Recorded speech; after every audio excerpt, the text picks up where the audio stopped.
বিসমিল্লাহির রহমানির রহিম। সম্মানিত কৃষক ভাই বোনেরা, আসসালামু আলাইকুম। আমি মোহাম্মদ কামরুজ্জামান সর্দার, উপসহকারী কৃষি মান্দার মৈনম ইউনিয়নে রয়েছে, দুইটা ব্লকে, রায়পুর এবং দুর্গাপুর ব্লকের দায়িত্বে রয়েছে।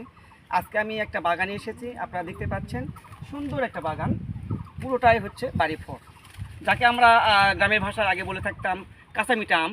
কাঁচাই যেমন মিষ্টি, পাকলেও তেমন মিষ্টি। তো এটা বিশেষ করে যেসব ডায়াবেটিস রোগী রয়েছে তাদের জন্য কাঁচাও খাওয়া যাবে এবং পাকাও খাওয়া যাবে, কারণ পাকলে কিন্তু এর মিষ্টিটা কিন্তু হালকা মিষ্টি হয়ে থাকে, যার জন্য ডায়াবেটিস রোগীদের জন্য একটা ভালো খাবার। তারা মিষ্টি খাওয়া হয়তো তারা পছন্দ করে না, কিন্তু এটা খেতে পারবে। তো যাই হোক, আমরা কথা বাড়াবো না। আজকে এখানে আমার কিছু কৃষক ভাইয়েরা রয়েছে।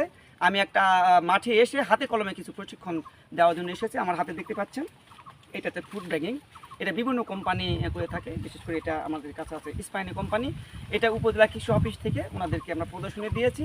এই প্রদর্শনীটা কিভাবে তারা ব্যাগিং করবে এইটা দেখানোর জন্যই আপনাদেরকে নিয়ে এসেছে এই বাগানে। তো যাই হোক, আমরা শুরু করি কিভাবে এই বাগানটা বানাবো। আমরা প্রথমে এগুলো কিন্তু যে আমের যে সাইজ রয়েছে, এটা বাড়ি ফুট, এগুলো আরও আগে কিন্তু ব্যাগিং করা উচিত ছিল আমাদের। তো যাই হোক, ওনারা হয়তো প্রথম হয়তো বুঝতে পারে নাই। তো এখানে কেন করবো আমরা ব্যাগিং, প্রশ্ন আসতে পারে অনেকের, যে এই ব্যাগিং করলে কি হবে, কেন করব।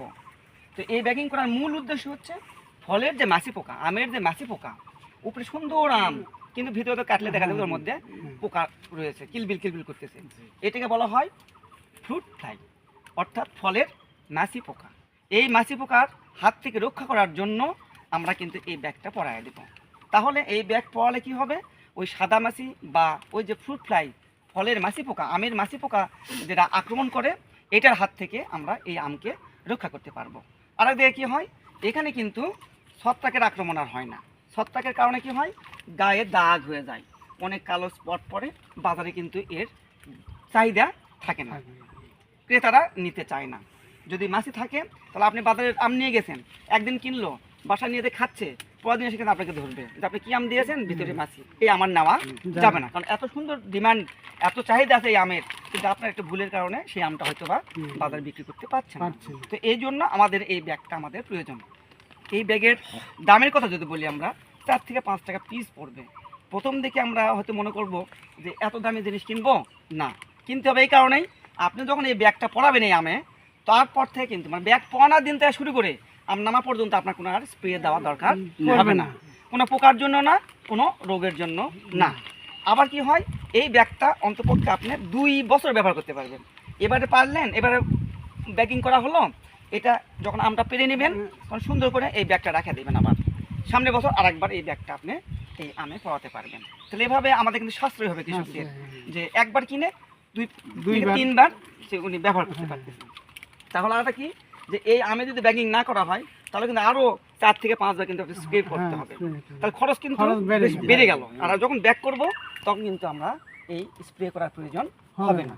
তাহলে আমাদের মূলত টার্গেট থাকবে যে এই আমটা কিন্তু আরও ছোট থাকতে, কিন্তু বিশেষ করে এই যে সাইজের আমটা ধরেন এরকম সাইজের থাকতে কিন্তু আমরা ব্যাগিং করব।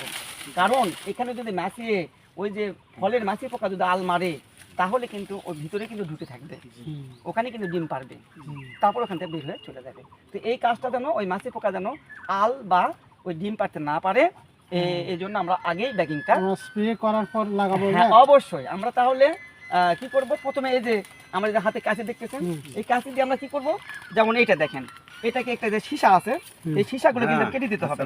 সীসা যদি না কাটি তাহলে কি হবে, এটা কিন্তু ব্যাগিং করার কষ্টকর হয়ে যাবে। বড় একটা সীসা দেখায় এখানে, যেমন আমরা এই যে সীসা দেখেন, এই যে এখানে এই সীসাটা, এটা যে হালকা করে কিন্তু না কেটে দিই, তাহলে এটা কিন্তু ব্যাগিংটা ভালোভাবে কাজ করা যাবে না। আর একটু উপরে যদি উঠতে চায় ব্যাগ, তাহলে আমরা উপরেও কিন্তু কেটে দিতে পারি, 2-1 পাতা কিন্তু আমরা এভাবে কেটে দেবো। তার মানে এই যে প্রুনিং এর কথা বলা হচ্ছে, এই কাজগুলো করে নেব, এটা করে নিলে আমাদের কি হবে, সুন্দরভাবে এই ব্যাগিংটা করতে পারবো।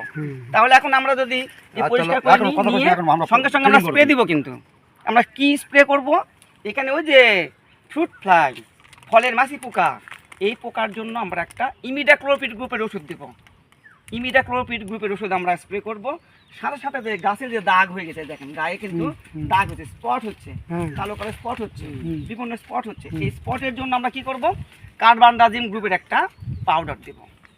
তাও 2টা দেখেন, একটা হচ্ছে ফলের মাছি পোকার জন্য বিষ, আর একটা হচ্ছে রোগের জন্য একটা ছত্রাকনাশক পাউডার।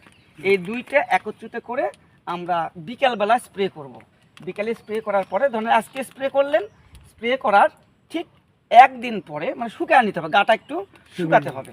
শুকানোর পরে আমরা এই ব্যাগিংটা করে ফেলবো। আজকে বৈকালে দিলাম, কালকে থেকে আমি প্যাকিং করলে কালকে বিকাল থেকে প্যাকিং করেন, অসুবিধা একটা দিন থাক, ঠিক আছে।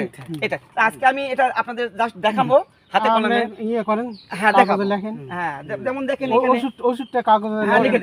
লিখে দেবো। যেমন এই ব্যাগটা আমার এখানে বড় আম, এখানে বলে রাখি যে বাড়ি ফোর আম কিন্তু 3টায় কেজি হবে, 2টাও কেজি হতে পারে, আবার 4টাও কেজি হতে পারে। 4টা হয় না, 3টায় কেজি হবে। বেশি হয়। তাহলে এই ব্যাগিংটা করতে গেলে আমার 1 থেকে 2টা আম কিন্তু ব্যাগিং করতে হবে। আর যদি ছোট আম হয়, আম্রপালি আম হয়, এটা যদি পড়া এই করে, হ্যাঁ আমি পড়া দিব। আমি বানবো কিভাবে? হ্যাঁ হ্যাঁ এইটা দেখাবো আপনাদেরকে, একটু দেখুন। ওটাই আমি কিভাবে বাঁধবো এইটা আপনাদেরকে দেখাবো। এখন দেখেন, বসেন একটু, বসেন। হ্যাঁ যেমন দেখেন এখানে এই যে একটা আছে, সীসা আছে, সীসাটা কেটে দেব, সাবধানে কেটে দেব যাতে আমের যেন কোনো ক্ষতি না হয়। এখন দেখেন এখানে কি কয়টা আম আছে? 2টা আম। তাহলে আমি যদি এই 2টা আম ব্যাগিং করতে যাই তাহলে হ্যাঁ না হাত দিয়ে কাঁচি দিয়ে একটু করবো আমরা। এই যে এইভাবে আমরা একটু কাশি একটু দবেজ দিয়ে, হ্যাঁ আপনারা আগে কিন্তু ইয়া করবেন, অন্য লোক লাগাই দিয়ে, অন্য লোক লাগাই দিয়ে একটু দূর যাও। না একটা বসেন শক্তি যাতে খাটানো। এই যে এখন এই 2টা আম আমি এই যে আমে পরাই দিলাম, দেখেন ঠিক আছে না? এখন আপনি এখানে যে মহিলারা শাড়ি পরে, আমরা লুঙ্গি পরি, এইভাবে আস্তে করে এখানে কিন্তু গুনা বা তার দেওয়া আছে, এটাকে শুধু বাঁধার জন্য। এখন অনেকে বলে যে ভাই এখানে স্ট্যাপলার করব না ধরে থাকবো না, তো আমরা এটাকে ক্লোজ করে নেব, নিয়ে একটা পেঁয়াজ দিব এদিকে। এই যে পেঁয়াজ, এই পেঁয়াজ এখানে যে টাইট করে দিলাম, আমার কাজ শেষ। কয় সেকেন্ড লাগলো? 5 থেকে 10 সেকেন্ডের মধ্যে আমার কাজ কিন্তু হয়ে গেল। এইটাই হচ্ছে ব্যাগিং। এভাবে আপনি ব্যাগ করবেন। আর একটা আমি দেখাই দিই, এভাবে যেমন এখানে একটা সিঙ্গেল আছে, এই 2টা আমি দিতে পারি। এখানে একটু পাতা একটু কর্তন করে আমি একটা যে ভাঙা দিই, হ্যাঁ হ্যাঁ হ্যাঁ হ্যাঁ আমার কাটতে দেরি হচ্ছে, কাটতে দিলে মানে কি ওই যে হাতে আপনার হয়তো আটা ভরবে বা এটার জন্য। হ্যাঁ এটাকে আমরা কাটা দিলে ভালো হয়। এই 2টা আম কিন্তু আবার ব্যাগে পরে আসবে সুন্দরভাবে, তাড়াহুড়া করা যাবে না, স্প্রে না করে স্প্রে করা যাবে। এখন দেখেন এই যে স্প্রে না করলে কিন্তু করবেন না, শাড়ি পরানো, শাড়ি পরার মতো আবার কুচি করে নেবেন এভাবে, নিয়ে এখানে চাপ দিবেন একটু সুন্দর করে, এই চাপ দিয়ে নিয়ে এখানে বাঁ হাতে চাপ পরা লাগবে। এই যে বাঁ হাত বা ডান হাত চাপ, এই যে দেখেন হয়ে গেল। এইটাই হচ্ছে আমাদের ফ্রুট ব্যাগিং। বিশেষ করে আমরা আমি যে ব্যাগ পরাই দিই এই ব্যাগ, এটা মনে কোনো হয়ে গেল। আচ্ছা আপনি যদি মনে করেন যে 2টা আম বাদ, এই তো 4টা আম আছে, এখানে 4টা আম আছে তাই না? 4টা আম হয়তো ঢুকবে না, হ্যাঁ এই সুন্দর 3টা দাও, এই 3টা আমি দিতে পারবো, এই 3টা দিতে পারবো, বা এই 2টা একদিকে দিতে পারবো। আমরা কি করবো, এই সীসার বড় সীসা, তাহলে আমরা এটা কেটে দিব, কেটে দিয়ে এই 2টা ব্যাগ আমি ভিতরে পড়া দিয়ে হাতে কলমে দেখা যায় ব্যাগ আছে কি আপনারা করেন, ওইদিকে আরো আম আছে, আছে না? অন্য শ্রেণীর আম আছে। আচ্ছা ঠিক আছে। এ পর্যন্ত তাহলে কৃষক ভাইরা আপনারা দেখবেন এই আমার ভিডিওটা, দেখলে আপনারা উপকৃত হবেন কিভাবে ব্যাগ পড়ানো হয়, কেন পড়ানো হয়, এগুলো নিয়ে একটু আমার এই ভিডিওটা। সবাইকে ধন্যবাদ জানিয়ে শেষ করছি। আসসালামু আলাইকুম ওয়া রাহমাতুল্লাহি ওয়া বারাকাতুহু।